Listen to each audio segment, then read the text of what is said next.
அருட்பெருஞ்சோதி அருட்பெருஞ்சோதி தனிப்பெரும் கருணை அருட்பெருஞ்சோதி. எல்லா உயிர்களும் இன்புற்று வாழ்க, வள்ளல் மலரடி வாழ்க வாழ்க, கொல்லா விரதம் குவளை எல்லாம் ஓங்குக, நல்லோர் நினைத்த நலம் பெறுக, நன்று நினைத்த எல்லோரும் வாழ்க இசைந்து. உலக மக்களே, அறிவார்ந்த அன்பர்களே, ஆண்மைநேய ஒருமைப்பாடுடைய அன்பர்களே, வல்லப்பமான நமக்கு அருளிய திருவற்பாவிலிருந்து அருப்பஞ்சோதி ஆண்டவருடைய திருவிளையாடல்களை பார்த்து கொண்டிருக்கிறோம். அருப்பஞ்சோதி ஆண்டவருடைய திருவிளையாடல் இந்த பிரபஞ்சத்தில், இந்த பூலோகத்தில் ஏன் நடக்க வேண்டும், எதற்காக நடக்க வேண்டும் என்ற விளக்கங்களை எல்லாம் வல்லப்பமானவருடைய திருவற்பாவிலிருந்தே பார்த்து கொண்டிருக்கிறோம். அருப்பஞ்சோதி ஆண்டவர் இந்த பிரபஞ்சத்தில் ஏராளமான திருவிளையாடல்கள் செய்திருந்தாலும் கூட கலியுகத்தினுடைய கடைசி காலகட்டத்தில், அதாவது 1823ஆம் ஆண்டு, கலியுகம் 1900 ஆண்டுகளிலே முடிவடைந்து விட்டது என்பதை வல்லப்பமானவர்கள் நமக்கு தெளிவாக அருளியிருக்கிறார்கள். அதனால் கலியுகத்தினுடைய கடைசி இறுதி கட்டத்தில் அருப்பஞ்சோதி ஆண்டவர் திருவிளையாடலை தொடங்கி 1874 ஆண்டுகள் வரை 51 ஆண்டுகள் திருவிளையாடலை செய்து கொண்டிருக்கிறார். காரணம், ஏற்கனவே தோன்றிய 4 யுகங்களிலுமே, கிரேத யுகம், திரேத யுகம், துவார யுகம், கலியுகம், இந்த 4 யுகங்களிலுமே தோன்றிய சமயங்களும் மார்க்கங்களும் மதங்களும் முடிவடைந்து விட்டன. யுகங்களும் அழிந்து விட்டது. அதே போன்ற சமயங்களும் மதங்களும் மார்க்கங்களும் அழிந்து விட்டன. இது மக்களுக்கு தெரியாது. ஏன்னா யாருமே சொல்லலை. ஏன் வல்லப்பமான் தெளிவாக கூறுகிறார் என்றால், இதெல்லாம் மக்களுக்கு உணர்த்த வேண்டும். அப்போ இந்த யுகங்களிலே, அதாவது கிரேத யுகத்திலே ஏற்பட்ட கலங்க மார்க்கம், திரேத யுகத்திலே ஏற்பட்ட திராவக மார்க்கம், துவார யுகத்திலே ஏற்பட்ட நவநீத மார்க்கம், கலியுகத்திலே ஏற்பட்ட பஸ்ம மார்க்கம், அதே போல சமயங்கள் சைவம், வைஷ்ணவம், கௌரம், காணாபத்தியம், சௌரம், சாதகம், இப்படி பல சமயங்கள், மதங்கள் உருவாகிவிட்டன. சமணம், பௌத்தம், கிறிஸ்தவம், இஸ்லாமியம், இறுதியாக இந்து மதம், இப்படி மதங்களும் உருவாகிவிட்டன. அப்போது அந்தந்த யுகங்களிலே வாழ்ந்து கொண்டிருந்த மக்கள் இந்த சமயங்களையும் மார்க்கங்களையும் மதங்களில் கூறப்பட்ட நெறிமுறைகளையும் கடைபிடித்து கொண்டு வழிபட்டு கொண்டிருந்தார்கள். இதையெல்லாம் உருவாக்கியவர்கள் அந்தந்த சமயத்தினுடைய தலைவர்களை உருவகப்படுத்தி, சைவ சமயத்தினுடைய தலைவன் சிவபெருமான், வைஷ்ணவ சமயத்தினுடைய தலைவன் திருமால், இப்படி கௌபாரம் முருகன், காணாபத்தியம் விநாயகன், சௌரம் சூரியன், இப்படி பல சமயங்களுடைய தலைவர்களை எல்லாம் உருவாக்கி அவர்களுக்கு ஏற்றபடி வழிபாட்டு முறைகளை அமைத்து, ஆலயங்கள் அமைத்து மக்களை வழிபட செய்து விட்டார்கள். இது காலங்காலமாக நடந்து கொண்டு வருகிறது. அப்போது இந்த கலியுகத்திற்கு அப்புறம் சதுரயுகம் தோன்றிவிட்டது. சதுரயுகம் என்பது ஒளியுகம் என்று கூறுவார். வழக்கமானவர்கள் ஒளி யுகம் என்று கூறுவார். அப்போ இந்த சதுரயுகத்திலே வாழ்கின்ற மக்களுக்கு ஒரு ஆன்மீக மார்க்கம் வேண்டும். அந்த ஆன்மீக மார்க்கம் சமரசமாக இருக்க வேண்டும். அந்த மார்க்கத்தை எல்லாரும் பின்பற்றி கொண்டு முரண்பாடுகள் இல்லாமல், வேற்றுமைகள் இல்லாமல், எல்லோரும் ஒற்றுமையாக வாழ்ந்து மகிழ்வோடு வாழ வேண்டும் என்பதற்காகவே அருப்பஞ்சோதி ஆண்டவர் சுத்த சன்மார்க்கத்தை உருவாக்கி அதை தன் மகன் கையில் ஒப்படைத்து இந்த பிரபஞ்சத்தை இயக்க வைக்க வேண்டும் என்பதற்காக தனது அருளால் பெற்றெடுத்த ஒரு ஆண்மகனை, தன்னுடைய செல்வப்பிள்ளை என்று பெயரிட்டு வளர்த்து கொண்டிருக்கிறார். பாடல்களிலே உண்டு, எல்லா விளக்கங்களையும் பார்த்திருக்கிறோம். அப்படிப்பட்ட தனது மகனை, தனது செல்வ மகனை செல்வப்பிள்ளையை ஒரு தாயின் வழியாக இந்த பூலோகிற்கு வருவிக்க செய்தார். நமது பிள்ளைப்பெருமான் அவர்கள் வருவிக்க உற்ற இடம் சிதம்பரம் அருகிலே மருதூர் என்ற கிராமத்திலே வாழ்ந்து கொண்டிருந்த ராமையா பிள்ளை சின்னையம்மையர்களுடைய 5வது மகனாக வருவிக்க உற்றார். ஏற்கனவே அவர்களுக்கு 4 குழந்தைகள் உண்டு. 2 பெண் 2 ஆண் உண்டு. நமது பிள்ளைப்பெருமான் அவர்கள் வருவிக்க உற்றவர், இறைவனால் வருவிக்க உற்றவர். அந்த நிலையில் இருக்கும்போது நமது குழந்தை இறைவன் ஒரு தாயின் கருவறையிலே இருக்கும்போது எப்படியெல்லாம் திருவிளையாடல் நடந்தது என்பதை நாம் ஏற்கனவே விளக்கமாக பாடல்களின் மூலமாக பார்த்துவிட்டோம். அதன் பிறகு 5 மாத குழந்தையாக இருக்கும்போது நமது குழந்தை இறைவனை, நமது பிள்ளை பெருமானவர்களை சிதம்பரத்துக்கு அழைத்து செல்லுகிறார்கள். ஒரு திருவிழாவுக்காக போகிறாங்க. அந்த காலத்தில் கிராமங்களில் இருக்கிறவங்க மாட்டு வண்டி கட்டிக்கிட்டு பக்கத்தில் இருக்கின்ற டவுன்களில், நகரப்புறங்களிலே ஏதாவது திருவிழா நடந்ததுன்னா எல்லோரும் போவாங்க. அந்த மாதிரியும் போகிறாங்க. நமது குழந்தை இறைவனும் உடன் செல்லுகிறார். அங்கே தனது மகனுக்கு அருட்பெருஞ்செய்தி ஆண்டவர் வெளியாக காட்டுகிறார் என்பதை திருவருட்பாவிலிருந்தே பார்த்து விட்டோம்.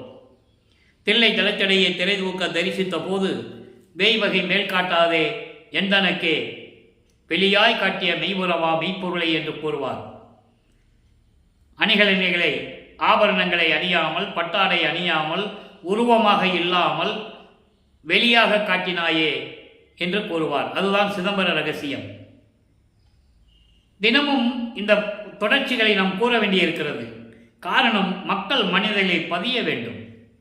திருவிளையாடல்களை சொல்லும்போது ஒவ்வொரு நேரத்தில் எப்படி திருவிளையாடல் நடந்தது என்பதை மக்களுக்கு விளக்கி சொல்ல வேண்டும். ஏனென்றால் வல்லப்பெருமான் அவர்கள் வருவிக்க உற்று 202 ஆண்டுகளாக இறைவனுடைய அருளாற்றலையும், வல்லப்பெருமான் இறைவனுடைய மகன் என்பதையும், அவர் இருந்த காலகட்டங்களில் எப்படியெல்லாம் திருவிளையாடல் நடந்தது என்பதையும் உலக மக்களுக்கு தெரிவிக்க வேண்டியது நமது கடமை. அப்போ அந்த நிலையில் தன் மகனுக்கு சிதம்பர ரகசியத்தை காட்டிவிட்டு மறைந்து விடுகிறார். அதன் பிறகு ராமையா பிள்ளை அவர்கள் காலமானவுடன் சின்னமையார் அவர்கள் குழந்தைகளெல்லாம் அழைத்து கொண்டு சின்னக்காவனம் என்ற ஒரு இடத்திற்கு, இப்போ பொன்னேரி பக்கத்தில் இருக்க அந்த கிராமம், அந்த ஊருக்கு செல்லுகிறார். அங்கே சில காரணங்களால் இருக்க முடியாதனால் சென்னையிலே வந்து குடியேறுகிறார்கள். அவர்கள் குடியேறிய இடம் ஏழுகணர் பகுதி, ஏழுகணர் என்று சொல்லுவார்கள்.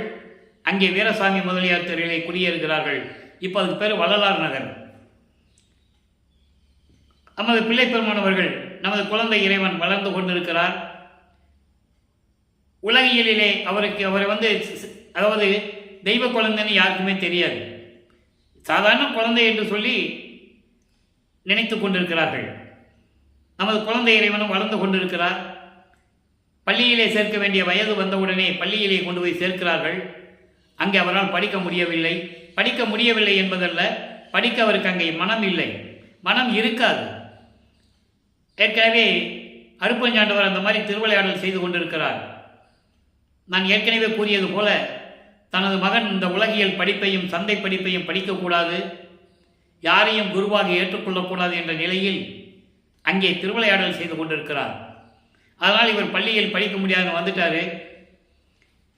ஒரு குழந்தைய பள்ளிக்கூடத்தில் சேர்த்து படிக்க முடியாது வந்துட்டால் வீட்டில் எவ்வளவு பிரச்சனைகள் வரும்னு உங்களுக்கு தெரியும். அதையெல்லாம் தாங்கி கொண்டிருக்கிறார். அப்போ அவருக்கு ஒரு தனிமையான இடம் தேடுகிறது, மனம் தேடுகிறது. அப்படி அந்த ஒரு இடம்தான் கந்தகோட்டம்.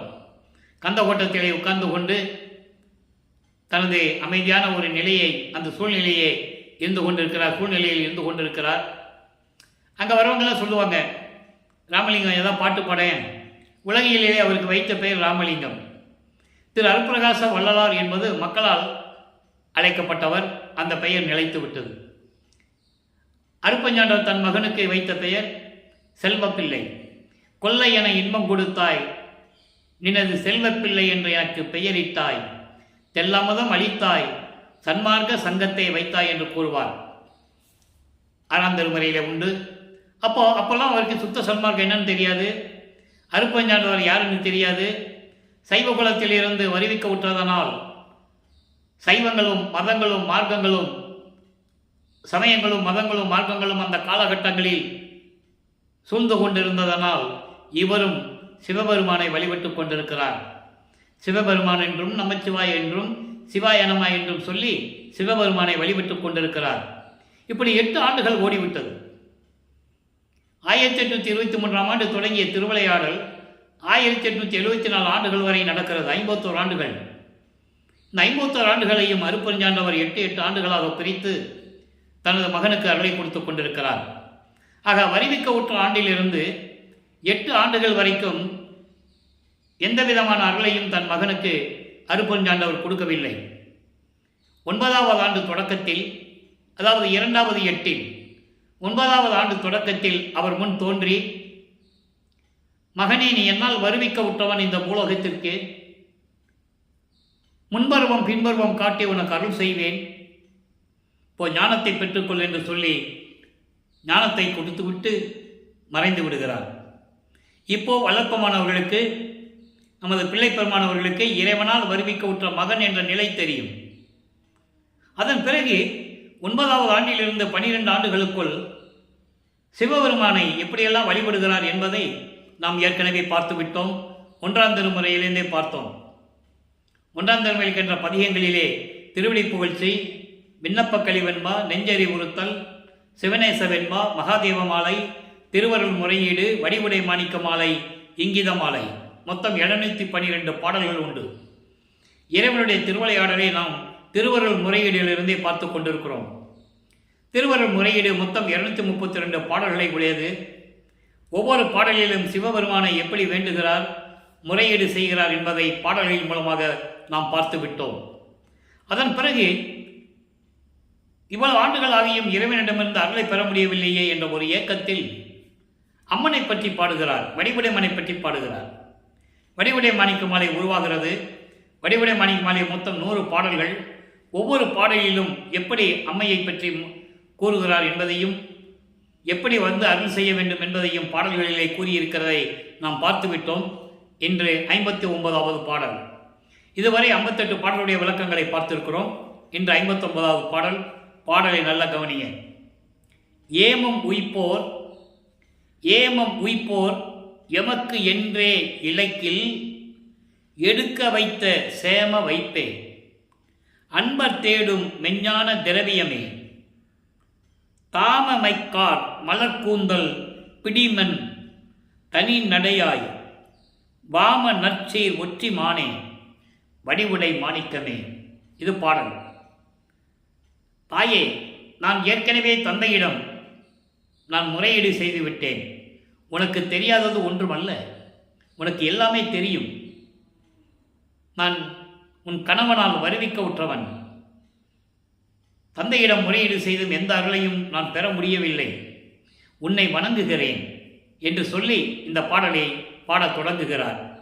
ஏமம் உய்ப்போர், அதாவது வயதான தளர்ந்த காலத்தில், வயதான முதிர்ந்த தளர்ந்த காலத்தில் பாதுகாப்பு வேண்டுமே என்று உன்னை வணங்குகின்றவர்களுக்கு,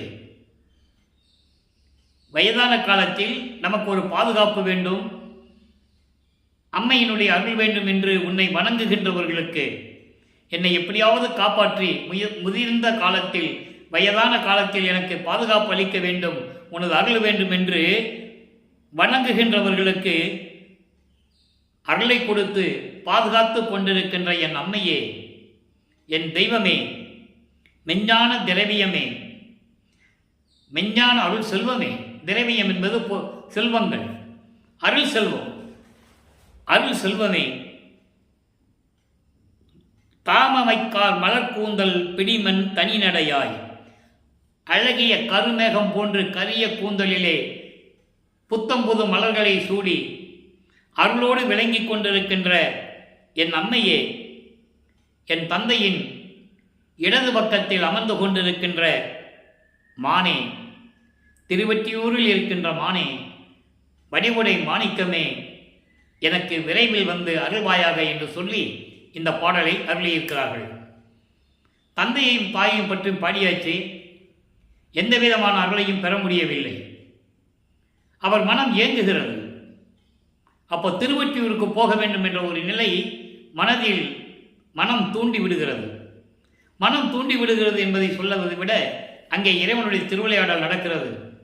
மகனை நீ திருவொற்றியூருக்கு அழைத்து செல் என்று மனதை தூண்டிவிட, உள்ளம் சொல்ல, இவர் 13வது ஆண்டில் முதல் முறையாக திருவொற்றியூருக்கு செல்லுகிறார்.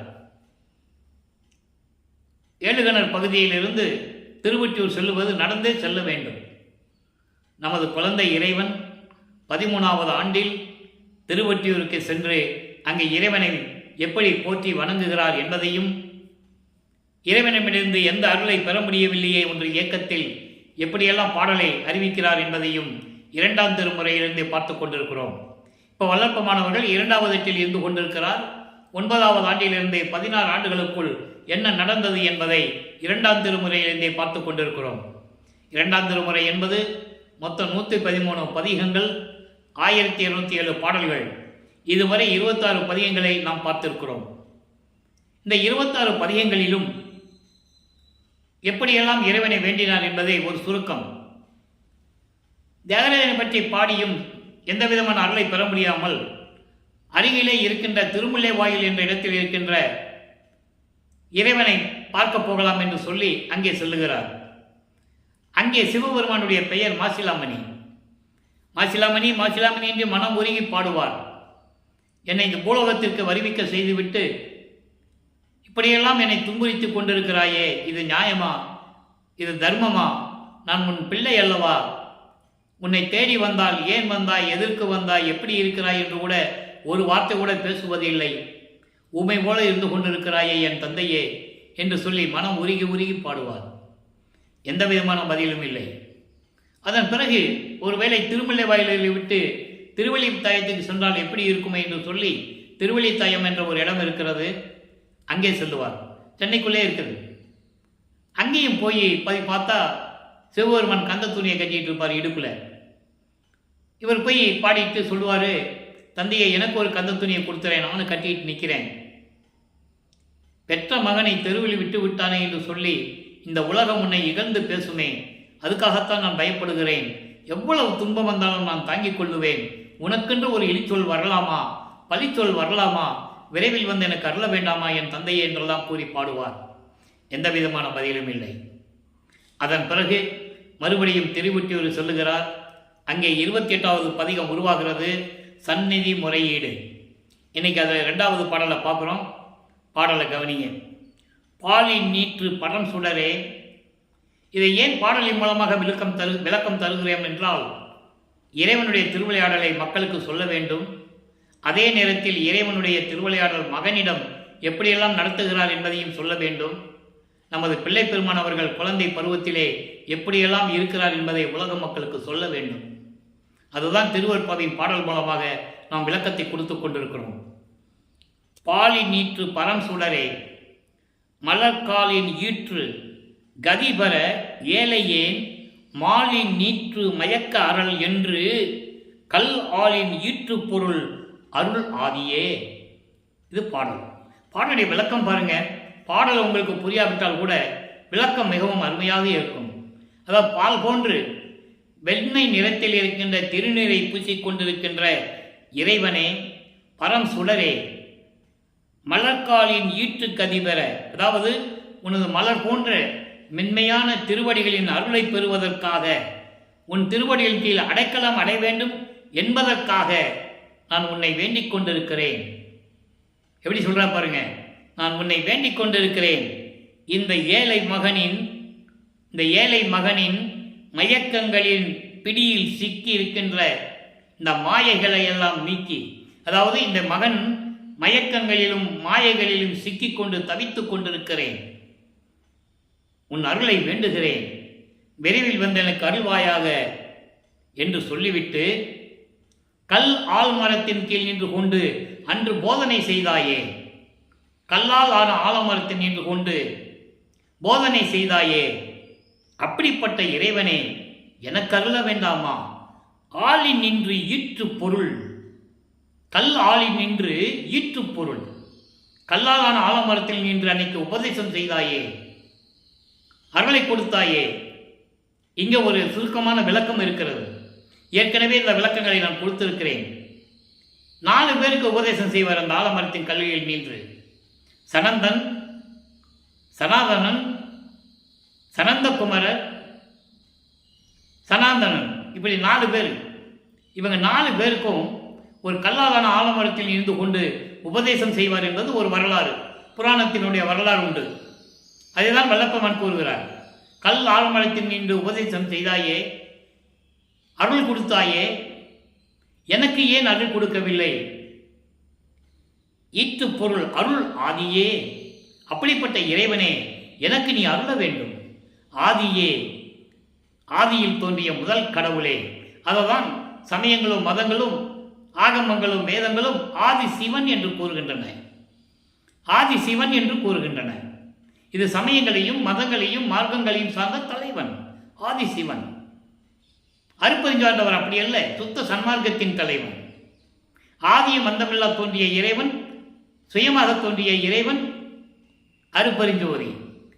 சமயங்களும் மதங்களும் ஆதி சிவன் என்று கூறுகின்றன. அதை தான் இவர் முதல்ல சொல்றாரு. ஏன்னா அவருக்கு தெரியாது. அப்போ அருட்பெருஞ்சாண்டவர் யாருன்னு தெரியாது, சுத்த சன்மார்க்கம் என்னன்னு தெரியாது. உலகியலிலே எப்படி இந்த 4 யுகங்களிலே நடந்ததோ அதேபடி சமயங்களையும் மதங்களையும் மார்க்கங்களையும் பின்பற்றி கொண்டு வல்லபெருமானவர்கள் சிவபெருமானை வழிபட்டுக் கொண்டிருக்கிறார். சைவ சமயத்தின் அடையாளமாகிய திருநீரை பூசிக் கொண்டிருக்கிறார்.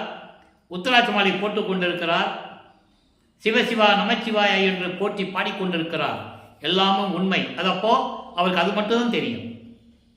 அதன் பிறகுதான் இதெல்லாம் வேண்டாம்னு சொல்லுவார். அந்த நிலையை நம்ம பார்த்துட்டு இருக்கோம். ஏன்னா அதெல்லாம் முடிஞ்சிடுச்சு. அந்தந்த யுகங்கள் முடிந்த உடனே அந்தந்த நிலைகள்லாம் முடிந்து விட்டது என்பதை திருவருட்பாவிலே தெளிவாக நமக்கு அருளியிருக்கிறார்கள். அழிந்து விட்டது, முடிந்து விட்டது, ஒளிந்து விட்டது, சாம்பலாகி விட்டது, எரிந்து விட்டது, இப்படியெல்லாம் சொல்லுவார். அந்த நிலையில் இருந்து கொண்டு சொல்லும்போது சொல்லுகிறார், ஆதி சிவனே, ஆதியில் தோன்றிய இறைவனே. அதுக்கு பிறகுதான் ஆதியில் தோன்றிய இறைவன் அருட்பெருஞ்சோதின்னு சொல்லுவார். அப்போ அவருக்கு தெரியாது, சுத்த சன்மார்க்கம் தெரியாது.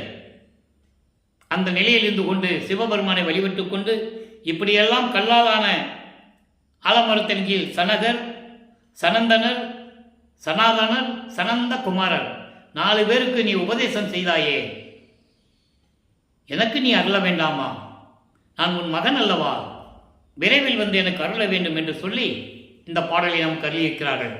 ஆக வல்லப்பமானவர்கள் 2வது எட்டில் இருந்து கொண்டு 9வது ஆண்டிலிருந்து 16 ஆண்டுகளுக்குள் என்ன நடந்தது என்பதை நாம் தெளிவாக பார்த்து விட்டோம்.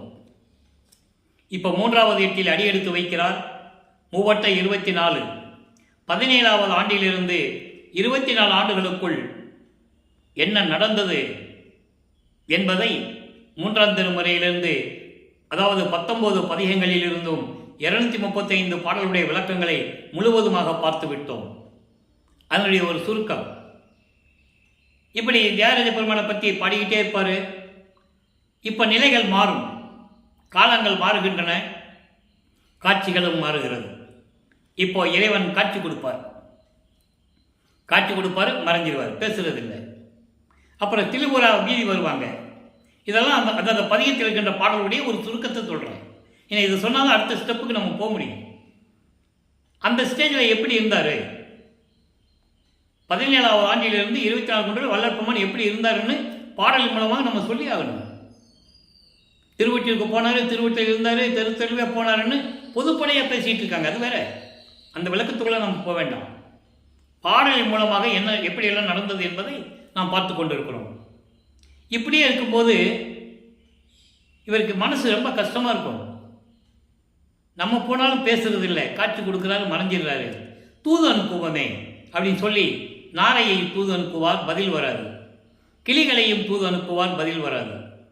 நாரையும் கிளியும் நாட்டூரும் தூது என்ற பதிகத்தில் இருக்கின்ற 10 பாடலுடைய விளக்கங்களை எல்லாம் பார்த்து விட்டோம். அதன் பிறகு ஒரு குறைத்து பின்னிட போய் குறி கேட்பதும், ஒரு ஜோசியம் பார்க்கிறவற்றை ஜோசியம் பார்ப்பதும், இறைவனுடைய நிலையை சொல்லி, இப்படிப்பட்ட இறைவன் என்னை இந்த பூலோகத்துக்கு வருவிக்க செய்துவிட்டு அருளை கொடுக்க மாட்டேன் என்கிறார். நம்மிடம் வருவாரா வரமாட்டாரா எனக்கு தெரியவில்லை, ஜோசியம் பார்த்து சொல்லுங்க அப்படின்லாம் போய் கேட்பார். ஏன்னா உலகியலில் நடப்பது போல அவரும் நடந்து கொண்டு இருக்கிறார். அப்போ இந்த நிலைகளெல்லாம் மாறிய பிறகு இறுதி கட்டத்தில், அதாவது 24வது ஆண்டில், 3வது எட்டினுடைய 24வது ஆண்டு வருவிக்கவுற்று 24வது ஆண்டில் 3ஆம் திருமுறையிலே 19வது பதிகத்திலே காதல் மாற்றி என்ற பதிகத்தில் இருக்கின்ற 10 பாடல்களையும் பார்த்து விட்டோம். அந்த 10 பாடலுடைய விளக்கத்துடைய சுருக்கம். இவர் இப்போ காட்சி கொடுப்பாரு, மகனை நோக்கி நடந்து வருவார்.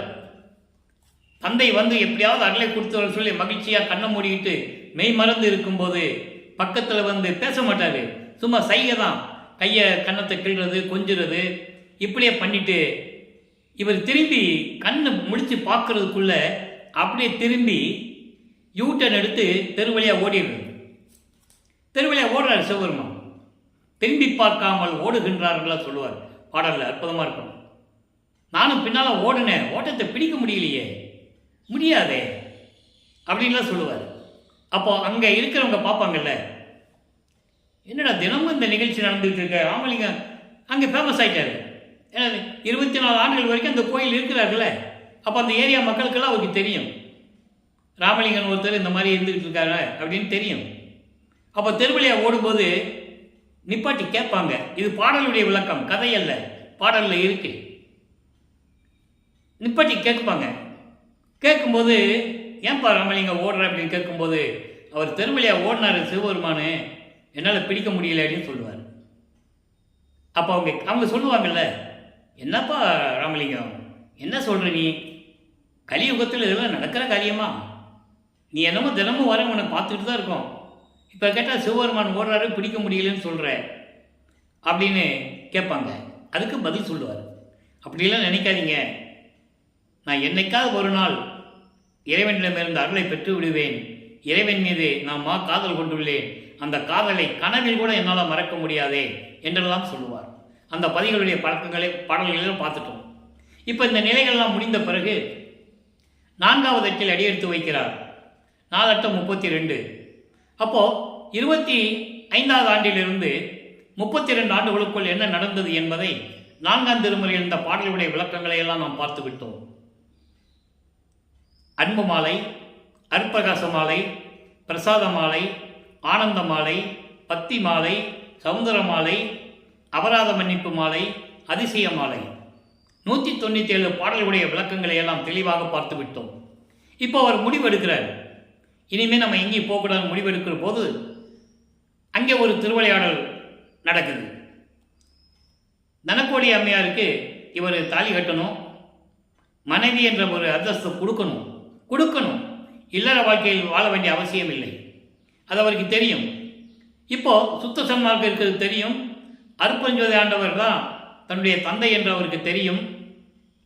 அப்போது கால் கட்டு போடணும், கல்யாணம் பண்ணி வைக்கணும்னு குடும்பத்தில் சொல்லும்போது வரிவிக்கப்பட்டதனால் ஏற்பட்ட சொந்தங்கள் இருக்குது அல்லவா, அவங்கெல்லாம் சொல்லுவாங்கல்ல, தாய் அண்ணன் இவங்கெல்லாம் சொல்லுவாங்கல்ல. அப்போ அதை சொல்லும்போது இவர் யாரிடையும் இறைவனுடைய மகன் என்று சொல்லக்கூடாது. ஆனால் ஏற்கனவே அந்த ஒப்பந்தத்தின்படி தான் அவர் பூலோகத்துக்கு வராரு. அது பாட்டில் இருக்க அந்த விளக்கத்தை நம்ம பார்த்துட்டோம். அப்போது இவர் தாலி கட்டினாதான் அந்த அம்மாவுக்கு விமோசனம் கிடைக்கும், மோட்ச வீட்டுக்கு போக முடியும். அப்படி ஒரு நிலை ஏற்பட்டது. அந்த நிலையில் இவர் முடியாதுன்னு சொல்ல அவங்க ஒரு சாமியாருக்கு கூட்டு போக, அந்த சாமியார் யாருன்னா அருப்பஞ்சாண்டவர் தான். என் தந்தை சொன்னால் நான் செய்தேன் என்று சொல்லுவார். அவருக்கு தெரியும். அப்போ திருமண ஏற்பாடுகள் நடந்து கொண்டிருக்கிறது. தந்தையிடமிருந்து அனுமதி வாங்கியாச்சு.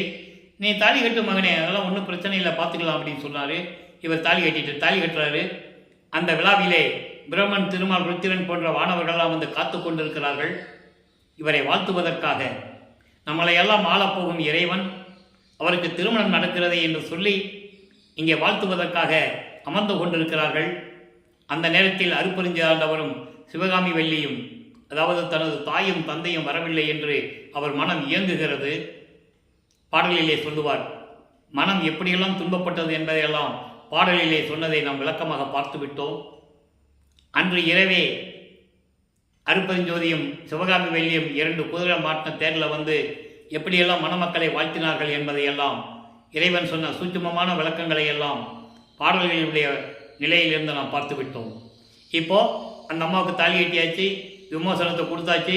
இனிமேல் உலகியல் வாழ்க்கையை துறக்க வேண்டும், பற்றுகளை அறுக்க வேண்டும், பந்தங்க பாச பற்றுகளை எல்லாம் நீக்க வேண்டும்.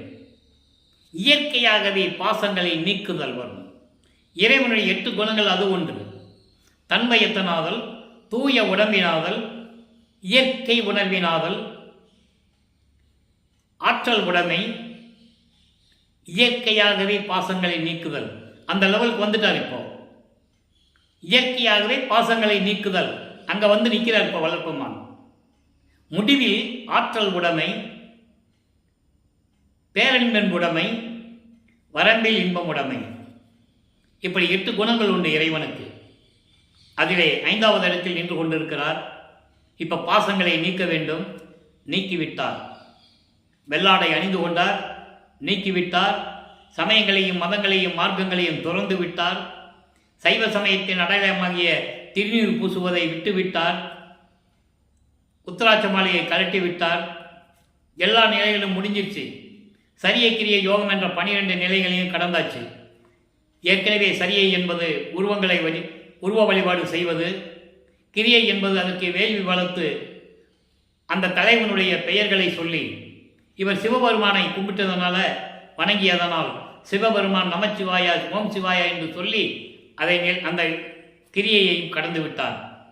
யோக நிலைகளிலிருந்தும் கடந்து விட்டார். இந்த 12 நிலைகளையும் கடந்து விட்டார். இப்போ வெள்ளாடை அணிந்து விட்டார்.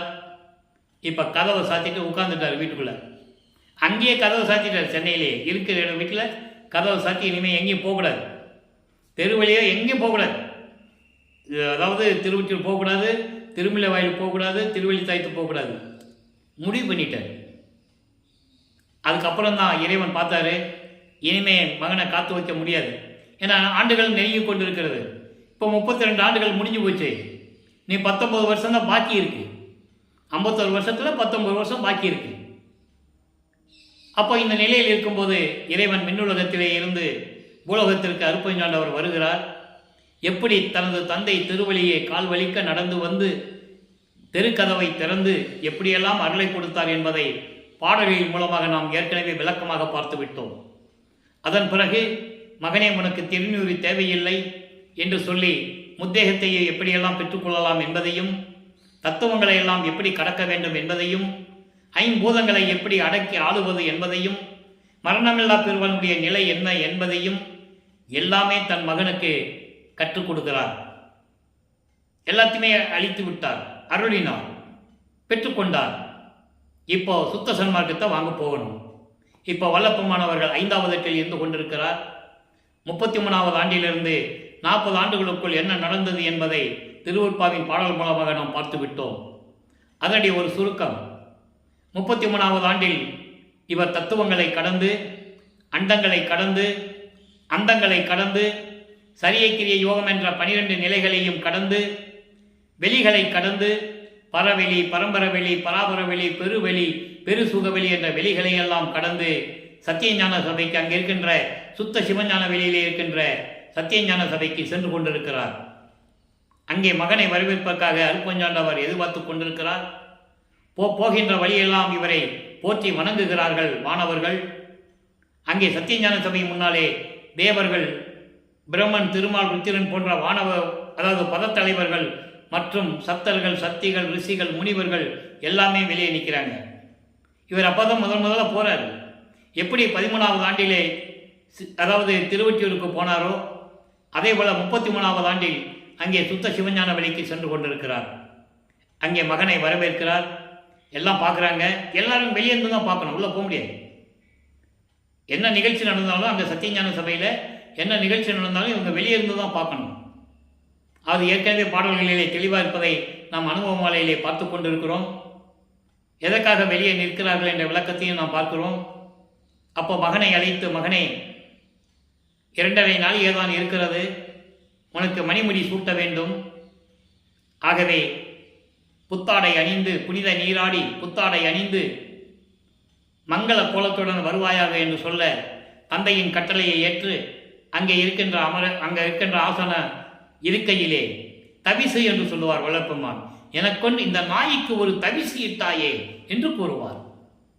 இந்த ஏழை நாய்க்கு ஒரு தவிசு இட்டாயே என்று கூறுவார். தவிசு என்பது ஒரு இருக்கை. அந்த இருக்கையிலே அமர வைத்து மகனுக்கு மணிமுடி சூட்டுகிறார் அருட்பெருஞ்சோதி ஆண்டவர். எல்லா உலகங்களும் அறிய, தேவர்களும் முனிவர்களும் ரிஷிகள் அறிய மணிமுடி சூட்டி சுத்த சன்மார்க்கத்தை கையிலே கொடுக்கிறார். மகனே, இனிமேல் சுத்த சன்மார்க்கம் உன்மார்க்கம். அதனால்தான் சுத்த சன்மார்க்கம் பெற்றேன் என்று கூறுவார்.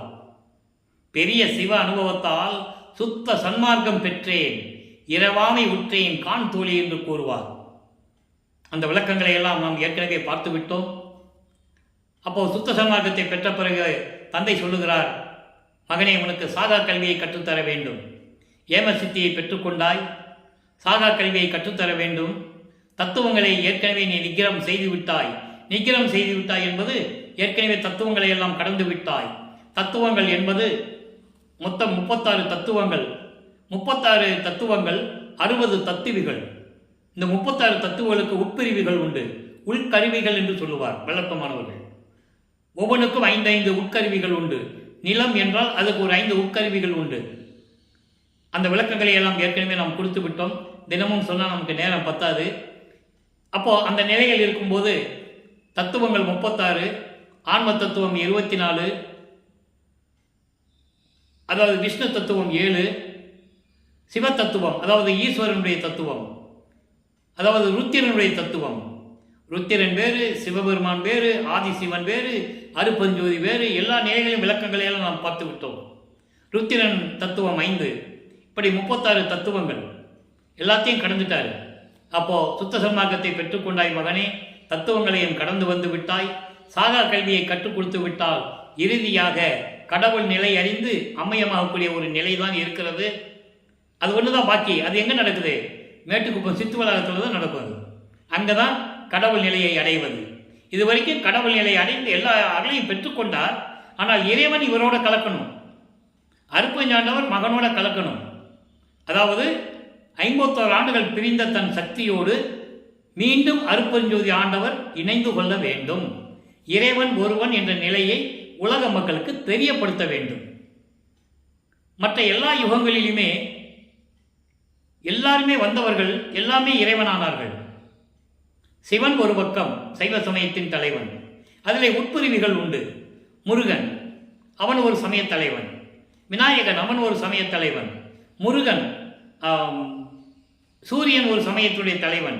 இப்படி ஒவ்வொரு சமயங்களின் தலைவர்கள் தனித்தனியாக இருந்து தனித்தனியாக வழிபட்டார்கள். அது அவர்களுடைய சுதந்திரம். வளப்பமனே சொல்லுவார். அதேபோல் வைஷ்ணவத்தை பொறுத்தளவில் வைஷ்ணவ தலைவர்கள் திருமால் என்றாலும் பல பெயர்களிலே உண்டு. ஒவ்வொரு இடத்தில் நடக்கின்ற வழிபாடுகள் இன்னொரு இடத்தில் நடக்காது. இப்போ திருப்பதியில் நடக்கிற வழிபாடு ஸ்ரீரங்கத்தில் நடக்காது. இது நிறைய முரண்பாடுகள் வேறுபாடுகள் உண்டு. அது இருக்கக்கூடாது என்பதற்காகத்தான் இங்கே ஒரே வழிபாடு, அருட்பெருஞ்சோதி அருட்பெருஞ்சோதி தனிப்பெருங்கருணை அருட்பெருஞ்சோதி. ஜோதி வடிவந்தான், இதில் எந்த விதமான வேற்றுமை இருக்காது. நல்லா கவனிச்சுக்கணும் நீங்கள். ஒரே ஜோதி, ஒரே கடவுள். அதனால்தான் மகனோடு இணைந்து கொள்கிறார். அருட்பெருஞ்சாண்டவர் ஒரே கடவுள். பெருமானே, அருட்பெருஞ்சோதி ஒரே கடவுள். அந்த நிலை நடந்தது மேட்டுக்குப்பம் சித்தி வளாகத்திலே. இப்போ வல்லப்பமான் அவர்கள் 5வது எட்டை முடித்துவிட்டு 6வது எட்டில் அடி எடுத்து வைக்கிறார். இப்போ ஏம சித்தியை வாங்கியாச்சு, சாகா கல்வியை கற்றுக்கிட்டாச்சு, தத்துவங்களை கடந்து போயாச்சு. இனி கடவுள் நிலை அறிந்து அம்மையமாக வேண்டும். அது நடக்கிறது சித்தி வளாகத்தில். நம்ம பின்னால் பார்க்க போகிறோம். இப்போ எல்லா அருளையும் பெற்றுக்கொண்டு வல்லப்பமானவர்கள் பூலோகத்திற்கு திரும்புகிறார். கரும்புலியிலே வந்து உறைவிடமாக கொண்டுள்ளார்.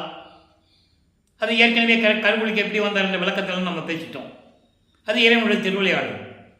அப்போது கரும்புலியிலே இருக்கும்போது அருப்பஞ்சாண்டவரும் அதாவது தன்னுடைய தந்தையும் மகனும் எப்படியெல்லாம் உரையாடினார்கள், எப்படியெல்லாம் அங்கேயும் திருவிளையாக நடந்து வந்து எப்படியெல்லாம் அருளை கொடுத்தார் என்பதை நாம் திருவிற்பா பாடலின் மூலமாக பார்த்து விட்டோம். இப்போ ஜீவகாருண்ய ஒழுக்கம் உருவாக வேண்டும். ஜீவகாருண்ய ஒழுக்கம் உருவாக வேண்டும் என்றால் அதுக்கு ஒரு தர்மசாலை வேண்டும். எல்லாமே ஏற்கனவே திட்டமிட்டபடி நடந்து கொண்டிருக்கிறது. தந்தையும் மகனும் ஏற்கனவே திட்டமிட்டபடி இது நடந்து கொண்டிருக்கிறது. ஏற்கனவே தேர்வு செய்து விட்டார்கள் இடங்களை எல்லாம். அதனால் பார்வதி ஒரு மக்களிடமிருந்து ஏற்கனவே நமது பிள்ளைப்பெருமாள் பேசியபடி அந்த இடத்தை பெற்றுக்கொண்டு 23/5/1867 ஆண்டு தர்மசாலையை நிறுவுகிறார்கள். அன்றே தர்மசாலையை உருவாக்கி அணையா அடுப்பை மூட்டி அன்றே உணவு சமைத்து பசியோடு வருகின்றவர்களுக்கு பசியை போக்கிக் கொண்டிருக்கிறார். நம்மளையெல்லாம் படைத்து காத்து கொண்டிருக்கின்ற இறைவன் வல்லப்பமானவர்கள். அவரும் அருட்பெருஞ்சோதி ஒன்று தான். அது மேட்டுக்கு போகும்போது நம்ம தெளிவாக சொல்லிடுவோம். இவர் தான் இறைவன், அவர் தான் இறைவன். ஏன்னா இவன் அவனாகிவிட்டான் என்று கூறுவார். அப்போ இறைவன் ஒருவனே என்ற கணக்கு வந்துடும். சுத்த சன்மார்க்கத்துடைய முக்கிய நெறிகளிலே அதுவும் ஒன்று. இறைவன் ஒருவன், அவன் ஜோதி வடிவில் இருக்கிறான், அவர்தான் அருட்பெருஞ்சோதி. அப்போ ரெண்டு விதமாக இருக்கக்கூடாது. அதனால தான் நம்ம வல்லப்பவனை கூறும்போதும் இறைவன் என்று தான் கூற வேண்டும். அருட்பெருஞ்சோதி அவர். அருட்பெருஞ்சோதி நிலை அங்கே மேட்டுக்குப்பம் போன பிறகு அவருக்கு கிடைக்கணும். அது வரைக்கும் அவர் ஒரு மனிதனாக இந்த உலக மக்களிடையே உலாவிக் கொண்டிருக்க வேண்டும். தன்னுடைய தந்தை சொல்கின்ற வரைக்கும் இவர் வேஷம் மட்டும்தான் போடணும். வேஷம் கட்டி இருத்திக்களோ என்று சொல்லுவார். இரு நிலத்து போல் வேஷம் கட்டி வேடம் கட்டி இருத்திக்களோ என்று சொல்லுவார் பாடலிலே. அவங்க அப்பா சொல்கிறார் நான் மகன்கிட்ட, நான் சொல்கிற வரைக்கும் உன்னோட வந்து இணையிற வரைக்கும் நீ வேஷம் மட்டும்தான் போடணும். அதன்படி தான் நடந்துகிட்டு இருக்கு. அப்போது இங்கே தர்மசாலையை உருவாக்கி ஜீவகாருண்ய ஒழுக்கத்தை மக்களுக்கு அறிவிக்கிறார்கள். அது 7 பிரிவுகளாக இருக்கிறது. பசி, பிணி, தாகம், இச்சை, எளிமை, பயம், கொலை. இது பசியும் கொலையும் பரஞ்சீவகாருண்யம், மீதெல்லாம் அபரஜீவகாருண்யம். அதனுடைய விளக்கங்களை நாம் பின்னால் தர இருக்கிறோம், பின்னால் பார்க்கலாம். இப்போ அதற்கிடையிலே ஒரு திருவிளையாடல் நடக்குது. சங்கராச்சாரியார் இங்கே வருவதும் இங்கே என்னெல்லாம் நடந்தது என்பதை நாம் தெளிவாக செவி வந்த செய்திகள் மூலமாக, அதெல்லாம் பாடலில் கிடையாது, பல பேர்கள் நூல்கள் எழுதியிருக்கிறார்கள். அது வழக்கமாக நடைமுறையாக கேள்விப்பட்டு வரும்போது அது அந்த செய்திகளும் உண்மைதான். ஆக அந்த நிலைகளெல்லாம் பார்த்து விட்டோம். சங்கராச்சாரியிடம் வந்தது, சங்கராச்சாரியார் பிள்ளை பெருமானிடம் சரணடைந்தது, எல்லா நிகழ்ச்சிகளையும் பார்த்து விட்டோம். அதன் பிறகு ஒரு திருவிளையாடல் 1869ஆம் ஆண்டு நீதிமன்றத்திலே எப்படியெல்லாம் வழக்கு தொடர்ந்தார்கள், ஆறுமுக நாவலார் எப்படி வழக்கு தொடர்ந்தார், அங்கே வழக்கு விசாரணை எப்படி நடந்தது என்ற நிலைகளையெல்லாம் நாம் பார்த்து விட்டோம். திருவருட்பாவை மறுப்பாய் என்று அறிவிக்க முடியாது, இந்த வழக்கை தள்ளுபடி செய்கிறேன் என்று நீதிபதி கூறியதை நாம் ஏற்கனவே விளக்கமாக பார்த்து விட்டோம். வல்லப்பெருமானவர்கள் நீதிபதிக்கு காட்சி கொடுத்தது, அந்த விவாதங்கள் நடந்தது என்பதையெல்லாம் விளக்கமாக பார்த்து விட்டோம். இப்போ இந்த நிலைகளெல்லாம் மாறிய பிறகு தர்மசாலையிலே இருக்கும்போது உத்தரஞான சிதம்பரம் மாலை எப்படி உருவானது, நடராஜபதி மாலையும் சத்குரு மணி மாலையும் எப்படி உருவானது, அந்த பாடலுடைய விளக்கங்கள் என்ன, எப்படியெல்லாம் வந்து இறைவன் அருளை கொடுத்தார், இறைவனுடைய நிலை என்ன என்பதையெல்லாம் தெளிவாக நாம் பார்த்து விட்டோம். இப்போ அம்பலவாணர் ஆட வருகை என்பதிலிருந்து லைவாக பார்த்துட்டு இருக்கோம். இது வரைக்கும் நடந்து முடிந்த நிகழ்ச்சிகளுடைய ஒரு தொகுப்பு தான் நம்ம பார்த்தோம். இப்போ அம்பலவாணர் ஆட வருகை 10வது பாடல். இப்போ வல்லப்பெருமான் அவர்கள் 48வது ஆண்டில் இருந்து கொண்டிருக்கிறார். 48வது ஆண்டு இருந்து கொண்டிருக்கிறார். குறிப்பாக சொல்ல வேண்டுமென்றால் தர்மசாலையிலே 44வது ஆண்டிலிருந்து 47 ஆண்டுகளுக்குள், அதாவது 48 கூட நம்ம வச்சுக்கலாம். அப்படி அந்த ஆண்டுகளுக்குள் இருக்கும்போது அம்பலவாணர் ஆட வருகை பதிகத்திலே எப்படி இறைவனை பூலோகத்திற்கு வர வேண்டும் என்று கூறுகிறார், எப்படி இறைவனை வேண்டுகிறார், அதை நம்ம பார்த்துட்டு இருக்கோம். நச்சுகின்றேன் நிச்சல் இங்கே, நச்சுகின்றேன் நிச்சல் இங்கே ஆடவாரீர், நானும் அச்சம் விட்டேன் என்னோடு ஆடவாரீர், விச்சையெல்லாம் தந்து கழித்து ஆடவாரீர், வியந்து உரைத்த தருணமிதே ஆடவாரீர், எச்சுகமும் ஆகி நின்றீர் ஆடவாரீர், எல்லாம் செய்யும் வல்லவரே ஆடவாரீர், இச்சைமயமாய் இருந்தேன் ஆடவாரீர், என்னுடைய நாயகரே ஆடவாரீர். ஆடவாரீர் என்பது இறைவன் தன்னோடு இருக்கும்படி கூறுவது, இறைவன் தன்னோடு கலந்து அவருடைய கட்டளைப்படி நான் இந்த பிரபஞ்சத்தை இயக்க வேண்டும், அதற்காக நீ என்னோடு வர வேண்டும் என்று கூறுகிறார். இப்போ பாருங்க, நச்சுகின்றேன் நிச்சல் இங்கே, தினமும் உன்னை வேண்டி வேண்டி வணங்கி கொண்டிருக்கிறேன் இந்த பூலோகத்தில். இங்கே என்பது இந்த பூலோகம், தர்மசாலையில். தர்மசாலை என்பது நான் ஏற்கனவே விளக்கம் கொடுத்திருக்கிறேன். உணவு அளிப்பது, பசியை போக்குவது மட்டும் தர்மசாலை அல்ல. தர்மசாலை என்பது சுத்த சன்மார்க்க நெறி கொண்டது, அந்த வழியை பின்பற்றுவது தர்மசாலை.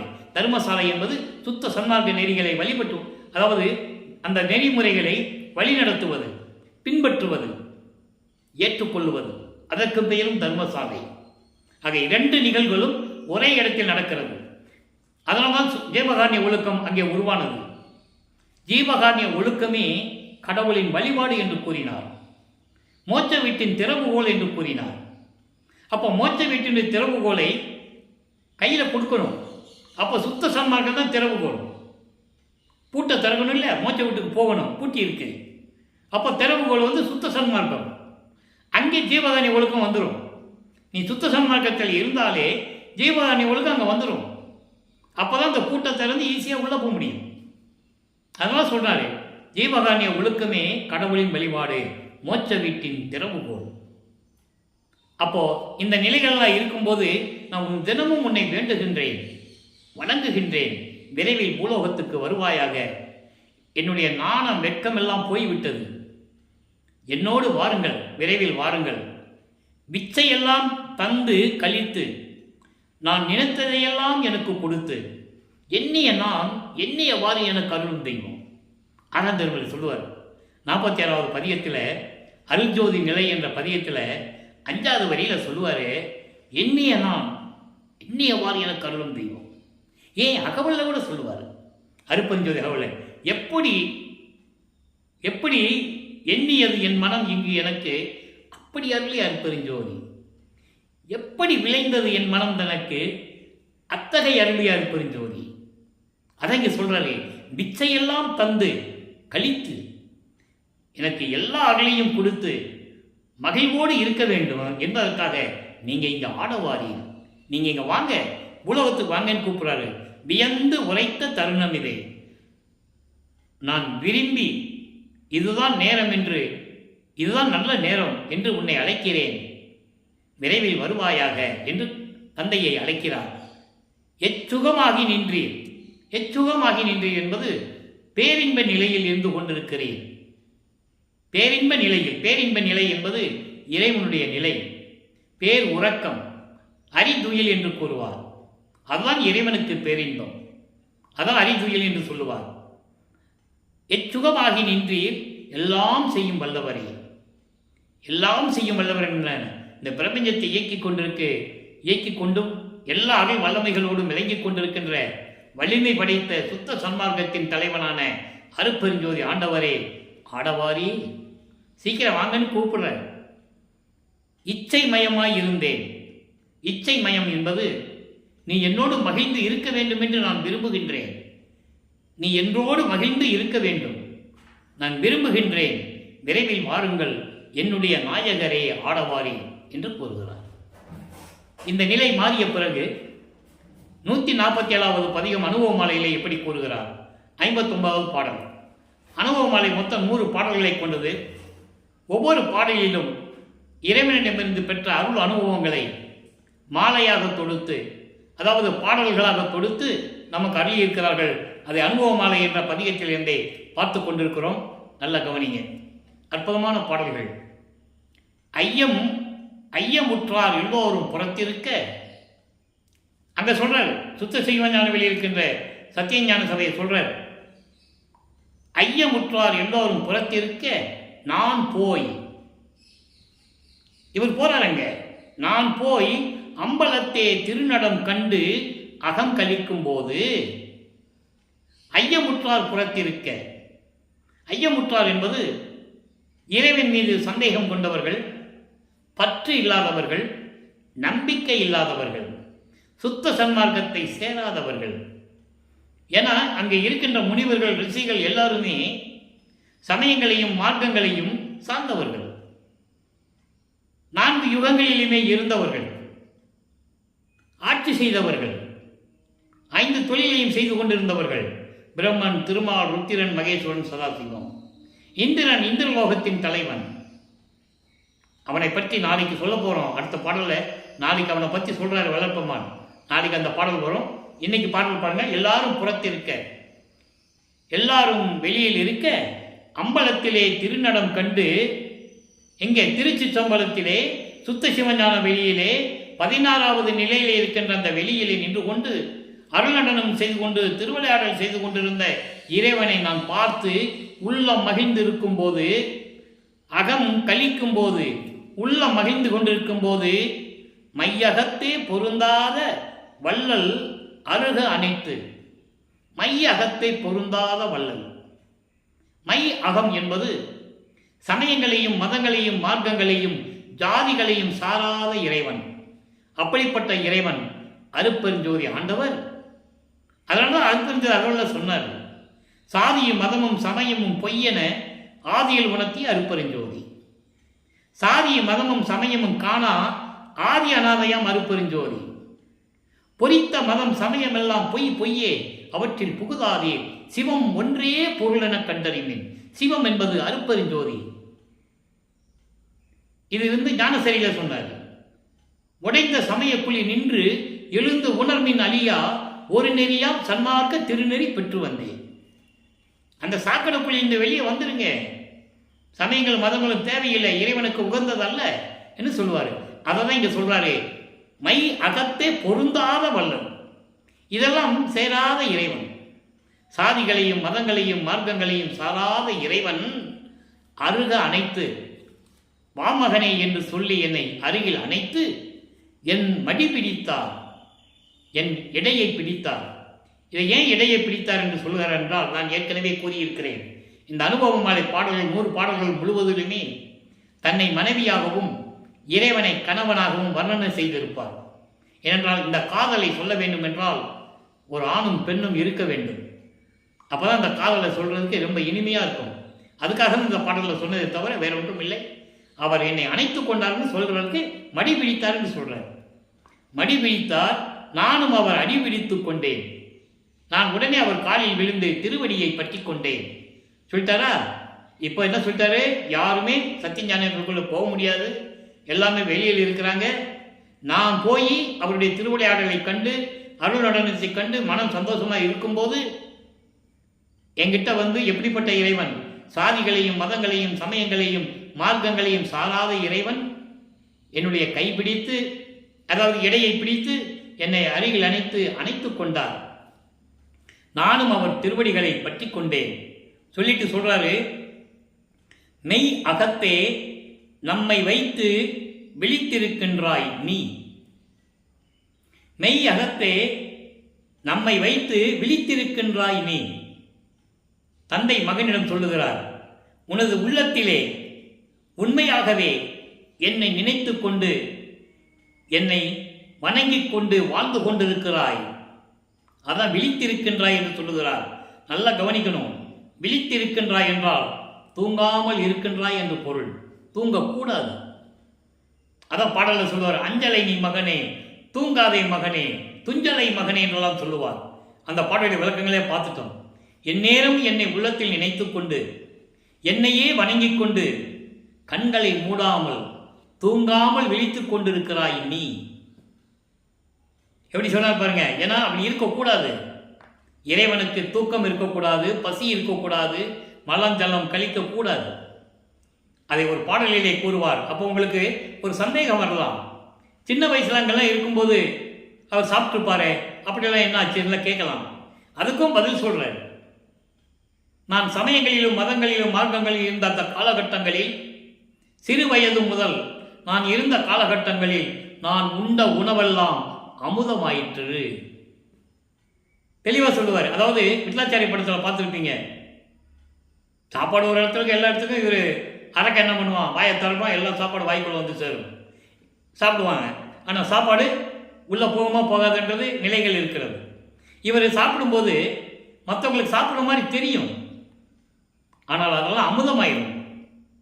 மதிமண்டலத்து அமுதம் பெற்றவர், அந்த உண்மைகளை சுத்த சன்மார்க்கு பெற்ற பிறகு சொல்லுவார்.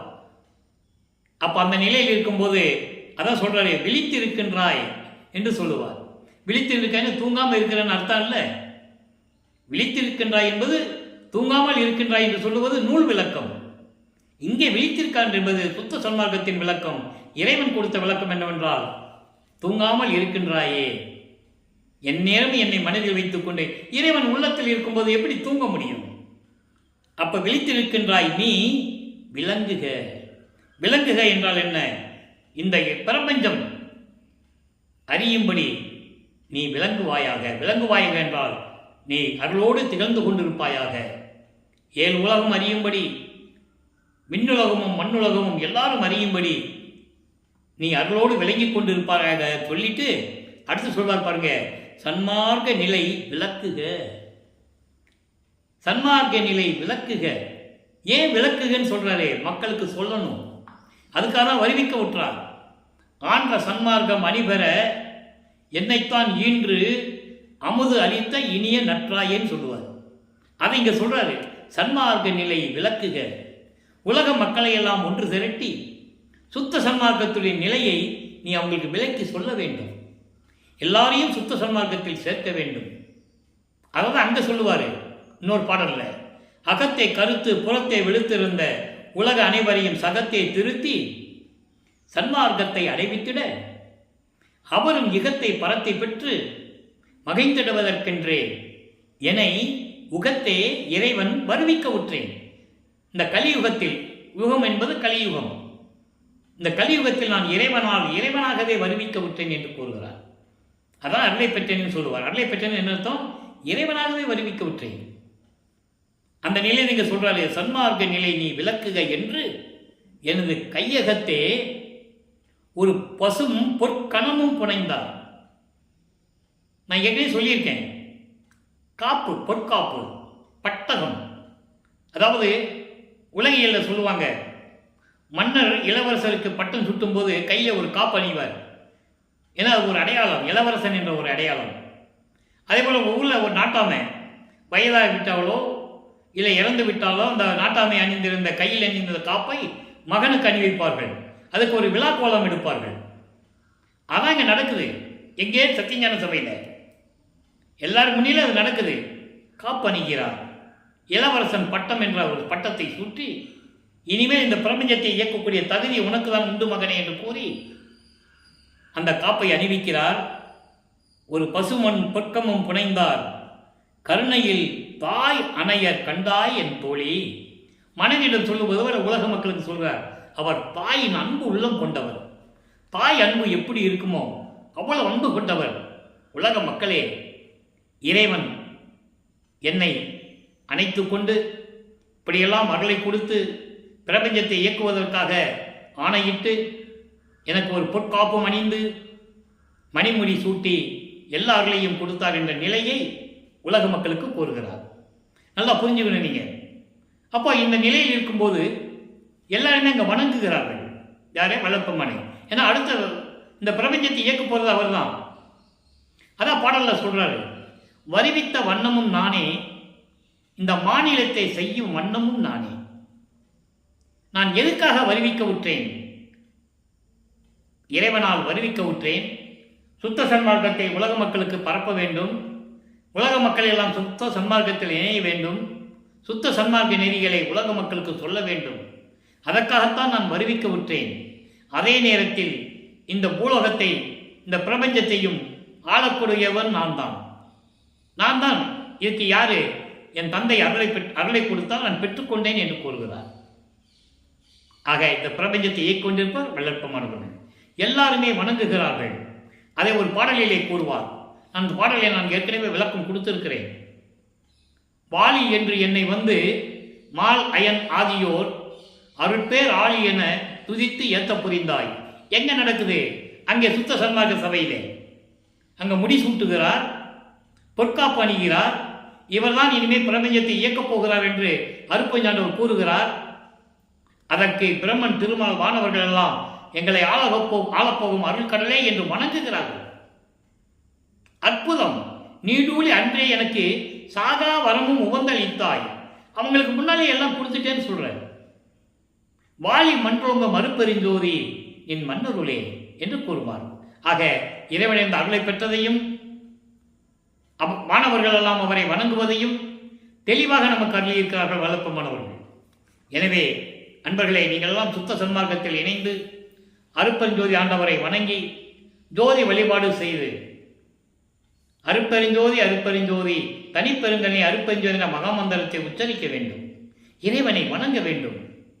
உள்ள முருக வேண்டும். நினைந்து நினைந்து, உணர்ந்து உணர்ந்து, நெகிழ்ந்து நெகிழ்ந்து, அன்பு நிறைந்து நிறைந்து, ஊற்றலும் கண்ணீர் அதனால் உடம்பு நனைந்து நனைந்து. எப்படி இறைவனை வணங்க சொல்ல பாருங்க. இந்த ஞானசரிய விளக்கெல்லாம் நம்ம பின்னால் பார்க்க போகிறோம். மேட்டுக்குப்பத்துக்கு போன பிறகு பார்க்க போகிறோம். இருந்தாலும் இன்னைக்கு சொல்ல வேண்டிய கடமை இருக்கிறது. இப்படியெல்லாம் இறைவனை வணங்க வேண்டும். ஊற்றலும் கண்ணீர் அதனால் உடம்பு நனைந்து நனைந்து. இறைவன் அப்படியெல்லாம் வணங்கினா கண்ணீர் ஆட்டோமேட்டிக்கா வந்துடும். இறைவனை எப்படி கூப்பிட சொல்றாரு? அருளமுதே, நன்னிதியே, ஞான நடத்தரசே, என் உரிமை நாயகனே, என்னை படைத்தவன் நீதானே, நீதானே என்னை காப்பாற்ற வேண்டும் என்று இப்படி உரிமையோடு கூப்பிட சொல்றாரு. என் உரிமை நாயகனே என்று வணைந்து வணைந்து ஏத்துதனாம் வம்பின். இப்படி வணங்கி வணங்கி போற்றி போற்றி வணங்கினால், உலக மக்களே வாருங்கள், வம்பினா வாருங்கள் உலக மக்களே, மரணமில்லா பெருவாழ்வில் வாழ்ந்திடலாம் கண்டேன். உங்களுக்கு மரணம் ஏது? வாங்க வாங்கன்னு கூப்பிடுறாரு.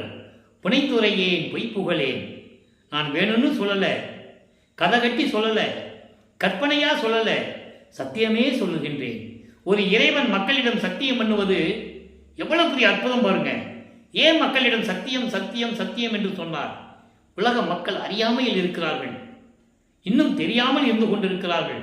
உண்மை இறைவன் யார், உண்மையான மார்க்கம் எது என்று தெரியாமல் இருந்து கொண்டிருக்கிறார்கள் என்பதற்காகத்தான் சத்தியம் செய்கிறார். சத்தியமே சொல்லுகின்றேன், பொற்சபையில் சிற்சபையில் புகுந்தரணும் இதுவே. இதுதான் நல்ல நேரம். காலம் தாமதம் செய்யாதீர்கள், உடனே வாருங்கள், இறைவனை வணங்கி அருளை பெற்றுக்கொள்ளுங்கள் என்று கூறுகிறார். எனவே நீங்கள்லாம் இறைவனை வணங்கி இறைவனுடைய அருளையும் செல்வங்களை எல்லாம் பெற்று நீங்கள் நொடியில் வாழ வேண்டும், இந்த வையகத்தில் நோயற்ற வாழ்வில் வாழ வேண்டும் என்று இறைவனுடைய அருளாலும் கருணையாலும் வேண்டிக் கொண்டு இந்த வள்ளலார் மொழியான் விடைபெறுகிறேன். நன்றி, வணக்கம். மீண்டும் நாளை சந்திப்போம். அருட்பெருஞ்சோதி அருட்பெருஞ்சோதி தனிப்பெரும் கருணை அருட்பெருஞ்சோதி. நாளையும் இறைவனுடைய திருவிளையாடல் தொடரும். கண்டு மகிழ்ந்து இறைவன் அருளை பெற்றுக்கொள்ளுங்கள்.